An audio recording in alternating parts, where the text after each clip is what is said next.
Israel हमलों में गिरजाघर तबाह, चर्च में पनाह लेने वाले 10 फलस्तीनी शहीद हो गए। दुनिया भर के मुसलमान सरापा एहतजाज। 8 अक्टूबर से जारी बमबारी के दौरान इसराइल ने शहरी आबादियों, अस्पतालों और इबादत गाहों को निशाना बनाया, जिसके नतीजे में सैकड़ों कमसिन बच्चों समेत 4000 से ज्यादा फलस्तीनी शहीद हो चुके हैं। अब तक इसराइली बमबारी में 14000 से जायद शहरी जख्मी हो चुके हैं। गजा पट्टी पर इसराइली बमबारी में 30% से ज्यादा मकानात तबाह हो चुके, जबकि बेघर होने वालों की तादाद 10 लाख तक पहुंच गई है। गजा में जारी इसराइली जारहियत के खिलाफ उर्दन, मिस्र और तुर्की में हजारों अफराद की रैलियां निकाली गई, जबकि इंडोनेशिया, मलेशिया और हिंदुस्तान में भी एहतजाजी मुजाहरे हुए। हजारों की तादाद में मुजाहिरीन तुर्की और मिस्र में भी जमा हुए। वस्ती त्यूनिस में भी सैकड़ों अफराद ने मार्च किया।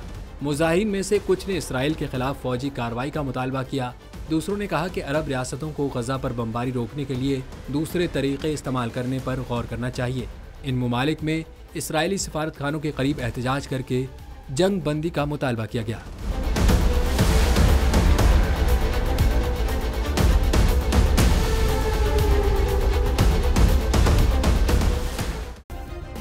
सब्सक्राइब करें और बेल दबाएं ताकि कोई खबर रह न जाए।